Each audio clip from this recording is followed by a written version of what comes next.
우리가 잘 아는 요셉의 이야기가 있습니다. 그는 이집트 왕의 경호대장으로 그렇게 경호대장 보디발의 집에 종으로 팔려갑니다.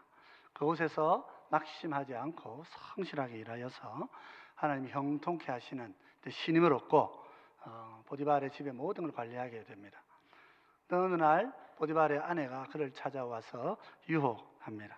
집에 아무도 없으니까 단 한 번 아무도 모르니까 하면서 그에게 다가오는 그 손길은 요셉을 참 곤혹스럽게 했습니다. 그리고 결국은 요셉이 선택하지요. 이렇게 얘기합니다. 내가 어찌 이 큰 악을 행하여 하나님께 죄를 지으리까. 그리고는 망설이지 않고 그 자리를 도망하고 피하게 됩니다. 이후에 이 모든 과정을 듣게 된 보디발은 크게 분노합니다. 이 분노가 누구를 향했느냐 하는 걸 가지고 요즘 우리 성경 이야기가 조금 달라져 있습니다. 아내의 말을 듣고 크게 분노하여서 요셉에게 화를 쏟았다 하는 그동안 우리가 성경을 좀 이해해온 방식이었습니다. 근데 최근에는 그런 것이 아니라 오히려 이 분노는 아내에게 향했을 것이다 이렇게 보아집니다. 왜냐하면 보디발은 요셉을 죽이지 않았기 때문에 그렇습니다. 노예가 주인집 여인을 건드린다는 것은 그것은 생명을 담보해야 되는 일이죠. 당연히 죽여야 마땅한데 그렇게 하지 않은 것으로 보건대 보디발은 요셉을 향해 화를 내지 않고 오히려 아내를 향해서 화를 낸 것이다. 이렇게 우리가 이해를 할 수 있다 하는 것이죠. 그래서 보디발은 요셉을 죽이지 않고 감옥에 보냈고 나중에는 어떻습니까? 이집트가 어려운 큰 위기를 겪을 때 이 자기 나라를 구원해 줄 구원자를 안전하게 보호하는 그런 역할을 하고 있는 것을 보게 되지요. 자신의 가정을 존중하고 자기를 충성되게 섬긴 요셉을 알아보고 그는 도리어 요셉에게 선의를 베풀었던 것이라 이렇게 우리가 이해할 수가 있는 것입니다. 오늘 우리가 함께 보려고 하는 본문의 말씀은 간음하지 말라라고 하는 제 7번째 계명입니다. 우리 예수님께서 이 말씀을 하실 때에 이 말씀을 우리는 종종 형식적인 어떤 외형적인 외적인 것으로 이해할 수 하곤 합니다. 물론 당시의 유대인들도 바리새인들 중심으로 해서 이 본문을 가리킬 때에 외적인 관계, 남녀의 성적인 관계 안에서만 간음의 이야기를 가르쳐 왔던 것으로 그렇게 알려져 있습니다. 그러나 예수님께서는 이 7계명을 말씀하실 때 단순하게 이런 외적인 것들을 말씀하신 것이 아니고 그보다는 훨씬 더 근본적으로 내적인 이야기를 하십니다.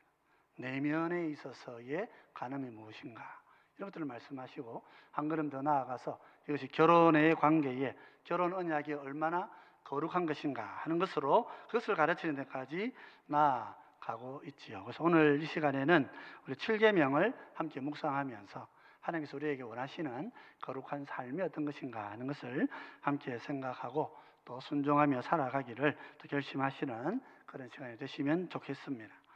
우선 이 7계명은 무엇보다도 성적인 삶, 성의 거룩함, 하나님 우리에게 주신 성의 신성함을 보호하고 나아가서는 그것이 결혼이라고 하는 언약 안에서 결혼 언약의 중요성을 우리 가운데 보여주기 위한 계명이라는 것을 우리가 알 수 있습니다.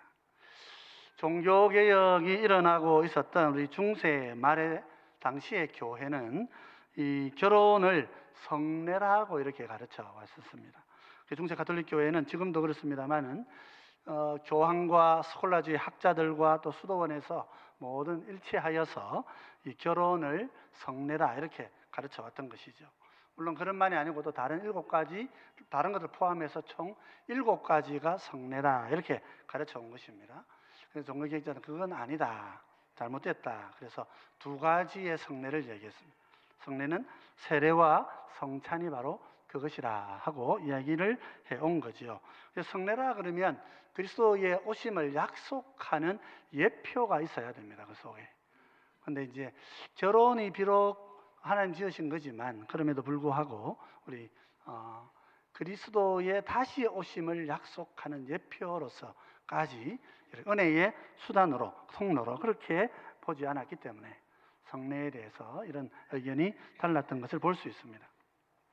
그러나 종교개혁자들이 그렇다고 해서 이 결혼을 가볍게 여긴 것은 아닙니다. 우리 존 칼빈은 성례를 설명하면서 결혼을 이렇게 설명을 합니다. 비록 결혼이 매우 거룩하고 신성한 제도로서 하나님께서 제정한 것이지만 그 자체가 은혜를 전달하는 성례라고 부를 수는 없다, 이렇게 말했죠. 그러니까 결혼이 매우 거룩하고 신성한 제도이다. 그리고 하나님께서 제정하신 것이다. 그렇게 선언을 하셨어요. 그리고 분명히 그건 인정을 했어요. 그럼에도 불구하고 이것을 우리가 세례나 성천과 같은 하나님 예수님께서 특별하게 남겨주신 성례로서 지키는 것은 그것은 옳지 못하다고 가르쳤던 것입니다. 그래서 우리도 그렇게 그 전통을 이어서 우리도 성례는 두 가지만을 성례로 인정하고 신앙생활을 하고 있는 것입니다. 그러면 개혁자들은 왜 그렇게 결혼을 중요하게 가르쳤을까요? 그래서 성경이 이렇게 얘기하기 때문입니다. 창세기 2장 24절입니다. 우리 같이 한번 읽어보십시다. 이러므로 남자가 부모를 떠나 그의 아내와 합하여 둘이 한 몸을 이룰지로다 그랬습니다. 창세기 2장 24절에 나와 있는 이 말씀은 남자가 부모를 떠나서 아내와 합하여 한 몸을 이루는 것, 이것을 결혼이라고 하는 것을 하나님께서 지으셨을 뿐만 아니라 3장에 가서 인간이 죄로 인하여 타락에 들어가게 되는데 그 타락 이전에 결혼의 문제를 우리에게 주셨다 하는 것입니다. 결혼은 하나님께서 우리가 타락하기 전에 거룩한 삶을 위해 주신 하나님의 영적 제도라, 그렇게 말하는 거예요. 결혼은 곧 성과 관련되는 것인데 성이라고 하는 것도 하나님께서 창조하신, 타락 전에 창조하신 거룩한 피조의 내용이다 하는 것이죠. 그래서 우리 성도들은 누구나 결혼을 신성하게 여기고 또 한 남자와 한 여자 안에 이루어지는 관계를 결혼이라 그렇게 우리가 불러야 한다 하는 것입니다. 우리 모두가 물론 요즘 우리 주변에 동성애라고 하는 것이 있어서 이렇게 남자와 남자가, 여자와 여자가 결혼할 수 있다라고 생각하는 분들도 우리 사회에 계십니다만은, 그러나 성경은 그렇게 가르치지 않습니다. 더군다나 이 성경은 결혼이라고 하는 것을 역사가 이렇게 쭉 흘러오는 중에 그냥 생겨난 역사의 파생물이거나 역사의 부산물이라고 말하지 않고 성경은 하나님께서 성과 결혼을 지으신 것이다, 창조하신 것이다. 그렇기 때문에 남자와 여자가 함께 한 몸을 이루어서 하나님 앞에서 성을 나누고 사는 이것이 거룩하고 온전한 결혼이다라고 그렇게 가르쳐 주고 있는 거죠. 그래서 우리는 결혼을 신성하고 거룩한 것으로 보아야 합니다. 하나님 말씀하셨기 때문에 그런 것입니다. 오늘 특별히 이제 7계명이 요구하는 것은 이 결혼을 거룩하게 지키고 성을 거룩하게 유지해 가는 것, 이것이 하나님 앞에 거룩한 삶임을 가르치고 있는 것입니다. 대기문답 7계명을 해설하는 곳에는 이렇게 이야기합니다. 제가 문을 읽고 여러분이 답을 한번 읽으시면 좋겠는데요. 138문입니다. 제7계명에서 요구하는 의무는 무엇입니까? 제7계명에서 요구하는 의무는 몸, 생각, 감정, 순결함이며 우리 자신과 다른 사람의 순결을 보존하는 것입니다. 눈을 비롯하여 모든 감각들을 조심하고 절제하며 순결한 교제를 유지하고 복장을 단정하게 하는 것입니다. 금욕의 은사가 없는 이들은 결혼하고 부부는 사랑으로 동거하며 우리의 직업을 부지런히 수행하고 부정의 모든 경우를 피하며 그 유혹들을 저항하는 것입니다. 그렇죠. 여기 보면 7계명이 요구하는 것은 사실 한 문장은 짧습니다. 한 문장입니다. 간음하지 말라 하신 것입니다. 그런데 여기에 대해서 우리 7계명을 설명하는 방식은 이렇습니다. 몸과 생각과 감정과 말과 행동에 있어서 순결하고 자기뿐만 아니라 다른 사람의 순결을 지켜줘야 돼요. 보존해야 된다는 거예요. 몸의 감각기관, 눈이라든지 손이라든지 모든 것들을 단정하고 정결하게 해야 되고 옷도 복장도 단정해야 된다, 그렇게 가르칩니다. 그래서 우리가 요즘 우리 여성들이 얘기하시는 걸 들어보면 나는 옷 마음대로 입고 입고 싶은 대로 입으면 되는 자유가 있지 않느냐. 그 남자들이 잘못하는 거지. 이렇게만 생각하시는데 그게 한편으로 맞고 또 한편으로 틀린 말이기도 합니다. 그래서 우리 교회는 복장을 단정하게 입는 것을 권합니다. 물론 우리 자유가 있지만은 다른 사람이 미혹을 받는다는 걸 알고 있으면서 그렇게 하는 것은 매우 조심스러운 행동이라 하는 거예요. 또 금욕연사가 없는 이들은 결혼하고, 이것은 금욕연사가 있는 이들은 독신으로 있고, 그래서 독신으로 있는 것도 하나님의 부르심 중에 하나입니다. 결혼한 것도 하나님의 부르심 중에 하나입니다. 그렇게 각자의 은사에 맞게 자신의 자리를 잘 지켜가야 합니다. 부부는 사랑으로 동거하고 또 직업을 잘 수행해 가지고 가정에 어려움이 없도록 최선을 다해야 합니다. 부정의 모든 것을 피하고 유혹들은 저항해야 되는 거죠. 그래서 예수님께서 말씀하시는 것들을 하신 이 계명들을 우리가 생각해 볼 때에 이제 7계명은 간음하지 말라, 간단한 한 말씀이지만 우리의 생각과 우리의 행동과 우리의 몸의 단장함을 통하여서 복장에 이르기까지 우리가 거룩하고 또 결혼하여서 정말 직장생활 하는 데까지 우리의 삶이 건강하고 온전해야 하나님이 기뻐하는 삶을 살 수 있다. 그렇게 우리를 가르치고 있는 것이죠. 그래서 여러분 단순하게 외적으로 육체적으로 내가 뭘 잘못했다 이렇게만 생각하지 마시고 생각에서부터 나의 옷차림에서 나는 정말 직장 갖고 성실하게 살아가고 있는지 내 삶을 보면서 끝까지 가정을 위해 최선을 다하는 삶에 힘쓰셔서 거룩과 순결을 잘 지키시는 여러분 되시기를 바랍니다. 실제로 7계명은 예수님께서 해설하시면서 외적인 어떤 행동만을 규제한 것이 아니라고 분명히 말씀하셨어요. 오늘 본문 5장 27절 28절입니다. 같이 한번 읽어보십시다. 또 간음하지 말라 였다는 것을 너희가 들었으나 나는 너희에게 이르노니 음욕을 품고 여자를 보는 자마다 마음에 이미 간음하였느니라. 그렇죠. 사실 우리나라 대한민국은 국가가 간통죄를 간섭하는 것은 개인의 국민의 프라이버시를 침해하는 것이라 이렇게 해서 간통죄를 없앴습니다. 이제 우리 자신들의 양심으로 살아야 하는 시대인 것입니다. 적어도 그 부분에 있어서는. 그 예수님께서 말씀하셔요. 간음하지 말라 하시죠. 간음하지 말라. 어느 정도 하지 말라 했냐면 마음에 음욕을 품고 이성을 여자를 바라보지 마라. 이미 마음에 간음한 것이다. 그렇게 말씀하시죠. 육체적으로 관계를 가지지 않았다고 해서 간음죄에서 자유할 수 있는 사람이 아무도 없다는 것입니다. 예수님께서 하나님께서 우리에게 말씀하실 때에는 그죠? 음욕을 품고 사람을 대하면 그 자체로서 이미 간음을 한 것이다. 주님은 그렇게 우리에게 말씀하는 거예요. 그래서 우리 신앙의 선배들도 이 원리를 따라서 이 7계명의 적용을 좀 더 확대하고 있습니다. 139문을 보면 대결의 문답 139문을 보면 이렇게 얘기합니다. 제7계명에서 금지하는 죄는 무엇입니까?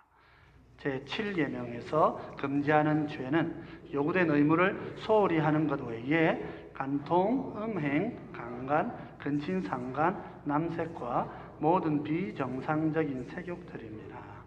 모든 부정한 상상, 생각, 의도와 감정이며 모든 부패하고 추잡한 대화 또는 거기에 귀 기울이는 것과 음탕한 눈길, 뻔뻔스럽고 경박한 행동, 단정하지 못한 복장입니다. 합법적 결혼을 금하고 불법적 결혼을 시행하는 것이며 매춘가를 허락하고 용납하며 보존하고 방문하는 것입니다. 독신에 얽매이게 하는 서원과 결혼을 지나치게 미루는 것이며 두 사람 이상의 아내나 남편을 동시에 두는 것입니다. 부당한 이혼이나 버림이며 게으름, 탐식, 술취함, 부정한 교제, 음탕한 노래와 서적과 그림과 춤과 연극, 기타 우리 자신이나 다른 사람들 안에 부정을 자극하거나 행하는 모든 것들입니다. 그래요. 계명은 이 7계명 하지 말아야 될 것은 단순하게 다른 사람하고 내가 어떤 성적인 관계를 안 갖는 것에 머무는 것이 아니란 말이에요. 이것은 마음의 모든 것이 다 함께 포함되는 거예요. 삶의 모든 자리에 다 있는 거예요. 최근 우리나라나 서양의 1960년대 이후에 이 사실주의라고 하는 이 사상 체계는 여러분 영화관에서 배우들이 이렇게 단순하게 어떤 의미 있는 스토리를 이렇게 연극을 하고 있는 게 아니라 때로는 정말 성적인 관계를 자세하고 상세하게 그렇게 묘사하고 있는 것으로 그렇게 나타나고 있는 거예요. 문화가 오히려 우리의 타락을 조장하고 부추기고 문화를 통하여서 우리의 사상과 생각이 음란해지는 것입니다. 이것이 오늘날 우리 시대의 이 대중문화의 매스미디어라고 하는 이 새로운 장르가 가지고 있는 심각한 위기가 아닐 수가 없다 하는 거예요. 사실 종교개혁이 일어났던 우리 16세기 또 그 이전에 15세기 그리고 그 이후에 17세기 17세기는 좀 덜하죠. 근데 15, 16세기에 유럽을 보면 온갖 곳에 사창가가 막 세워지기 시작합니다. 호텔 같은 사창가가 세워지고 주로 그것도 어디에 세워지냐 하면 수도원 앞에 세워집니다. 수도사들이 어떤 그 결혼을 하지 않도록 하는 서약 때문에 유혹에 이끌려 가지고 자기 그 수도원 앞에 이렇게 그 사창가를 두고 밤마다 몰래 내려와 가지고 거기서 음행을 하고 그렇게 했어요. 거룩과 경건을 얘기하려고 그래도 교육자들은 결혼하지 말자 이렇게 얘기했던 중세 교회이지만은 사실은 가장 타락하고 부패했던 것이 바로 그 제도로 인해 나왔던 이 목회자들이었단 말이죠. 어떻게 그 교황이 아들을 낳아가지고 아들을 다음 때 교황을 세우겠다고 그런 악을 행한 일들이 있을 수가 있겠습니까? 교황 자신이 결혼하지 말자고 한 사람들인데 그 1200년대 그런 결정을 하거든요. 교황청의 중심으로 해서 그렇게 얘기를 하는 거예요. 여러분 우리 교회의 타락이라고 하는 것은 사실은 조심하지 않으면 항상 타락하는 것입니다. 중세교회사를 보면 여러분 100년 단위로 항상 큰 새로운 개혁운동이 일어납니다. 개혁운동 30년 잘 되다가요 60년 타락합니다. 그럼 또 새로운 운동이 일어나는 거예요. 또 한 30년, 30, 40년 되다가 무너지고 새로운 개혁운동이 일어나고 우리는 한없이 개혁해가고 바꿔가야 되는 거예요. 우리 안에 이 죄성이라고 하는 것은 너무도 철저하기 때문에 그런 거예요. 근데 예수님께서 이것이 얼마나 심각한지 이렇게 경고하십니다. 마태복음 5장 29절 30절인데요. 만일 내 오른 눈이 너로 실족하게 하거든 빼어내버리라. 내 백체 중 하나가 없어지고 온몸이 지옥에 던져지지 않는 것이 유익하며 또한 만일 내 오른손이 너로 실족하게 하거든 찍어내버리라.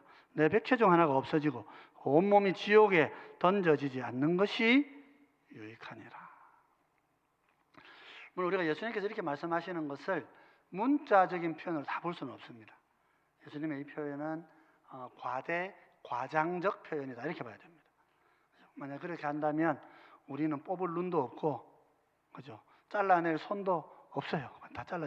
다 잘라내고 볼 때마다 그런다면 예수님 말씀하시는 것은 그런 심각성을 가지고 우리의 삶을 경계하고 주의해야 한다. 그렇게 말씀하고 계신 것입니다. 그래서 우리는 간음하지 말라고 하시는 이 말씀을 여러분 신중하게 생각해야 합니다. 머릿속으로 생각 속으로 범하는 죄는 괜찮겠지. 그냥 그걸 즐기고 아무도 안 보니까 나만 아니까 그렇게 살아가는 것은 결코 옳은 것이 아니라 말이죠. 내 손을 잘라내고 내 눈을 뽑아내는 그런 마음을 가지고 그렇게 우리가 성적인 정결함을 하나님 우리에게 주신 성의 거룩함을 잘 지켜가야 한다 하는 것입니다. 그러면 여러분 우리 주의 백성으로서 일곱 번째 계명 신실하게 잘 지켜가시는 우리 모두가 되시기를 바랍니다. 예수님께서는 이 일곱 번째 계명을 우리에게 주시면서 물론 금지의 뜻도 주시고 또 금지를 좀 확장하시기도 하셨지만은 사실은 궁극적으로는 깨어진 언약이 회복될 수 있다는 것을 우리 가운데 보여주시는 거예요.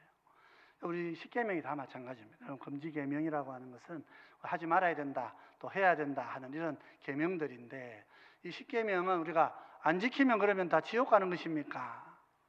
이런 의미로 십계명이 주어진 것이 아니라 하나님께서 우리에게 주실 때에는 이 계명을 통해서 내가 얼마나 심각한 죄인인지를 깨달으라고 말씀하시는 거예요. 그렇죠?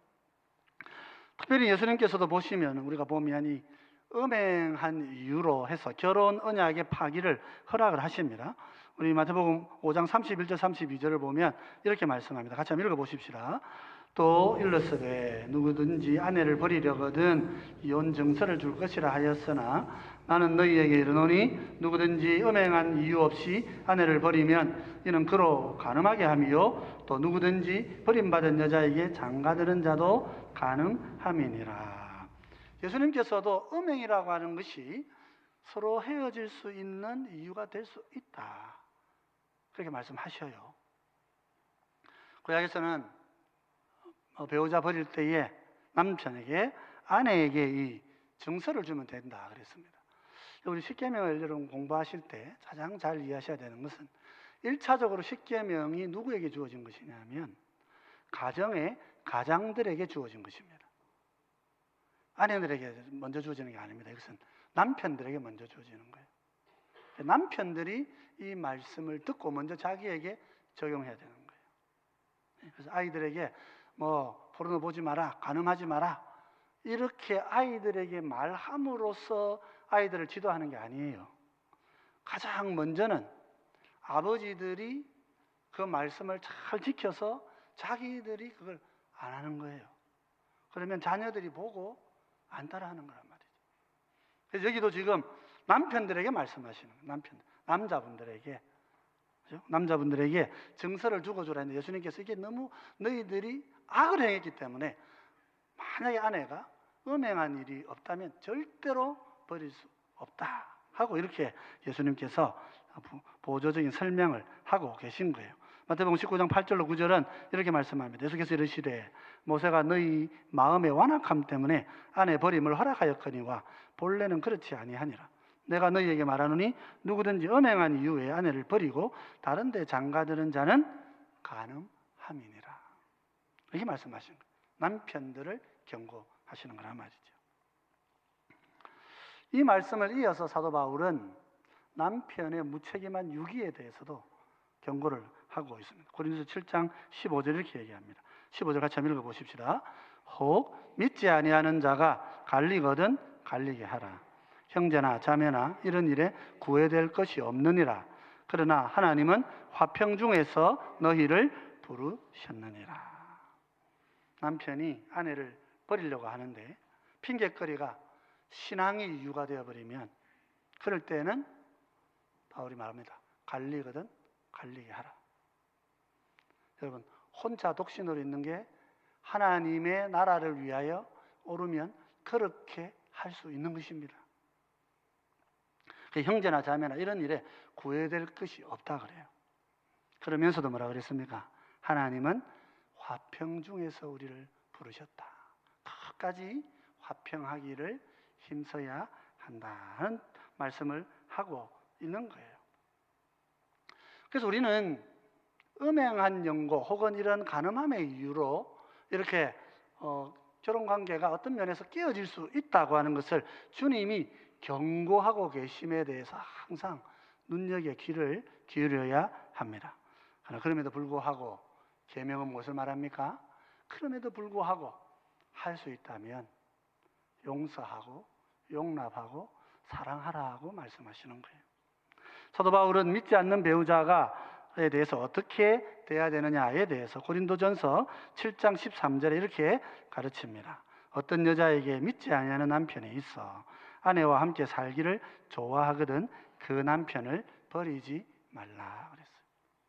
그 남편이 나와 함께 지내기를 이렇게 무책임하게 유기하지 않는다면 그 남편과 헤어짐을 절대로 이루지 말고 함께 아름다운 가정을 잘 이루라고 말씀하시는 거예요. 요한복음 8장은 간음한 현장이 나오는데 그때 보면 간음한 현장에 끌려온 여인이 있습니다. 예수님께 판결해 주시오 했더니 예수님께서 너희 중에 죄 없는 자가 돌로 치라. 아무도 돌로 못 쳤어요. 그러고 나서 예수님께서 여자에게 이렇게 말씀하셔요. 요한복음 8장 11절입니다. 나도 너를 정죄하지 않노니 다시는 죄를 범하지 말라. 그러시죠. 나도 너를 정죄하지 않는다. 그러면 재취된단 말입니까? 그것 아니죠. 다시 가서 정죄하지 마라. 이미 일어난 일에 대해서는 용서할 것이란 말이에요. 앞으로 죄를 짓지 말라 하고 예수님이 말씀하시면서, 이 여인이 이스라엘 공동체에서 돌에 맞아 죽어야 될 여자가 아니고 이스라엘 공동체의 한 백성이 되어야 하는 사람이라고 그녀를 공동체 안으로 불러주시는 거예요. 그래서 여러분, 용서의 범위에는 간음함도 포함이 된다 하는 것입니다. 우리가 어떻게 그런 일을 할 수 있는가? 그래 하지 않아야 되지만, 그럼에도 불구하고 주님의 사랑 안에서는 우리의 모든 죄가 다 용서함을 받듯이 간음함과 유기의 죄까지라도 하나님의 은혜 안에서는 용서할 수 있는 거예요. 최선을 다해서 해보지만 안 될 때에는 어쩔 수 없이 혼자 있는 자는 혼자 있게 하는 것입니다. 그래서 하나님께서 우리에게 결코 그렇다고 잘못한 일이라고 하지 않으시는 우리의 삶의 모습이라 하는 거예요. 구약 성경에는 선지자 호세아의 이야기가 나옵니다. 하나님께서 호세아에게 명령하십니다. 너는 음란한 여자와 결혼하라. 그렇게 말씀하셔요. 그래서 고멜이라고 하는 여자를 데려와서 같이 결혼하고 삽니다. 근데 고멜이 어떻게 합니까? 고멜이 다른 사람 찾아 또 도망가 버려요. 그럴 때에 하나님께서 다시 가서 데려오라. 가서 그녀를 다시 데려오라. 값을 치르고 데려오라 그래요. 호세아는 그녀를 위해서 은 15개를 지불했다 그랬습니다. 보리 한 호멜 반을 이렇게 해서 값을 주고 다시 사옵니다. 은 15개는 뭘 말합니까? 당시에 노예의 값이 은 30개예요. 그러면 노예보다 못한 여인이었단 말이죠. 그래서 그 여자를 다시 데려와서 어떻게 해요? 자기의 아내로 함께 살고, 그러면서 이스라엘 백성들에게 하나님 어떤 분인지 가르쳐 주는 거예요. 하나님 어떤 분이십니까? 하나님은 자기를 버리고 떠난 이 고멜과 같이 하나님의 약속의 말씀을 순종하지 않고 죄의 자리에 있었던 그 사람들을 다시 불러서 그리스도의 십자가를 통하여 그를 용서하시고 다시 불러서 자기의 아내로 삼으시는 분이시란 말이에요. 우리가 아무리 심각한 죄인이라도 하나님께서는 우리의 모든 죄를 사하시고 우리를 하나님의 자녀로 다시 부르시는 그런 우리의 신랑이시라 말이죠. 그렇습니다, 여러분. 7계명을 성공적으로 지킬 수 있는 방법은 아마 많지 않습니다.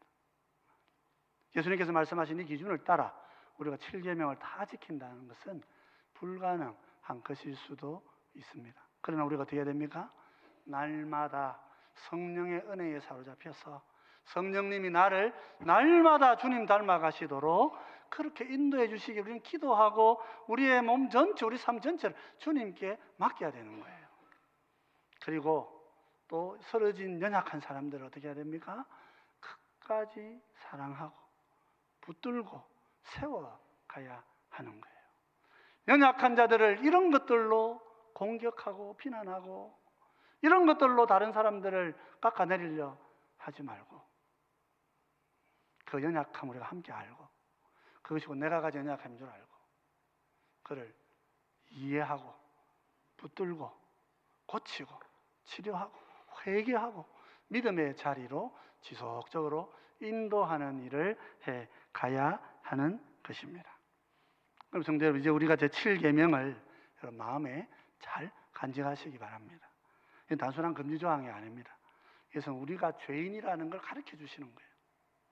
우리는 할 수 없는 죄인인데 주님이 우리를 위해 그럼에도 불구하고 죽으시고 우리를 건지신 거예요. 그래서 우리 안에도 어떻게 됩니까? 서로 용서하고 사랑하고 용납하는 삶이 우리 속에 있어야 하는 것입니다. 내 아내에 대해, 내 남편에게 여러분 최선을 다하려고 힘쓰십시오. 하나님께서 우리에게 원하시는 거예요. 최선을 다 못하실 수도 많이 있을 것입니다. 그러나 우리 모두는 하나님 앞에 최선을 다해서 서로의 관계를 아름답게 잘 지켜가고 하나님이 주신 결혼과 하나님 주신 성을 온전하게 기쁘게 잘 유지하고 이루어 가야 하는 것입니다. 그러나 혹 실패하더라도 용납하고 용서하면서 참된 하나님의 용서 아래서 서로를 품에 안고 그렇게 믿음 생활을 이루어 가시는 우리 모두가 되시기를 주의 이름으로 축원드립니다.